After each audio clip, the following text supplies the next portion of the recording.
রাজধানীর অধিকাংশ পাম্পে তেলের সংকটে এখন বন্ধ। যে কয়েকটি খোলা থাকছে সেগুলোতেও গাড়ির দীর্ঘ সারি।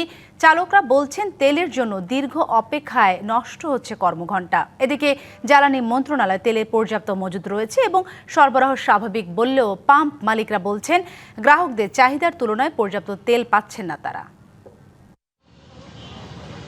রাজধানীতে তীব্র হয়েছে জ্বালানি তেলের সংকট। বেশিরভাগ ফিলিং স্টেশনে তেল না থাকায় চরম ভোগান্তিতে পড়ছেন গ্রাহক। পাম্প মালিকদের দাবি, তেলের সরবরাহ কম থাকায় তৈরি হচ্ছে দীর্ঘ লাইন, বাড়ছে ভোগান্তি। রাজধানীর অধিকাংশ পাম্প সরবরাহ ঘাটতির দাবি করে বন্ধ রেখেছে তেল বিক্রি। যে কয়েকটি পাম্প সীমিত পরিসরে তেল দিচ্ছে সেগুলোতে গ্রাহকের লম্বা লাইন। কালকে 7টায় সিরিয়াল দিছি আমি তেল পাই নাই।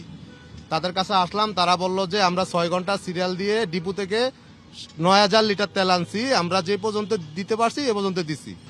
আসছি তো 5:30 থেকে দাঁড়াই হয়েছি সকালে। একদিন চালাই, আরেকদিন তেল নেই, তারপরে দিন আবার চালাই। সরকারের নানা পদক্ষেপের পরও গ্রাহকরা বলছেন কমেনি ভোগান্তি, উল্টো আরও বেড়েছে। সংকট সমাধানে দ্রুত কার্যকর পদক্ষেপ নেওয়ার জোর দাবি তাদের।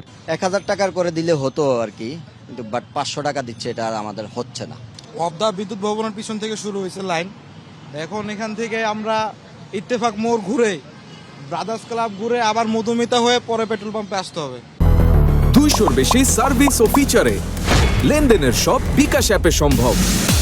এদিকে পাম্প কর্তৃপক্ষ বলছে সরবরাহ কম থাকায় গ্রাহকের চাহিদা অনুযায়ী তেল দিতে পারছেন না তারা।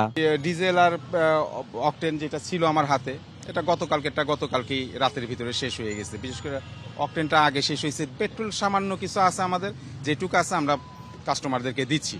এখন নতুন করে গাড়ি আসবে, আজকে যেটা বরাদ্দ দিচ্ছে ওইটা নিয়ে আসবে, তারপরে গাড়ি আনলোড হওয়ার পর আমরা আবার দিতে পারবো। আগে 9000 লিটার অকটেন পাইতাম, দেখা যায় সকাল 7টায় আমাদের পাম্প ওপেনিং, ক্লোজিং রাতে 9টায়। এই সময়টার মধ্যে 9000 লিটার তেল সেল হওয়ার পরেও কিছু তেল থেকে যেত, 9000 পুরো সেল হইতো না।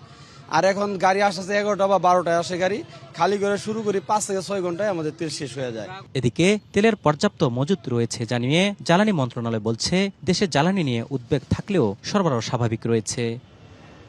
অজিত সরকার, ডিবিসি নিউজ, ঢাকা।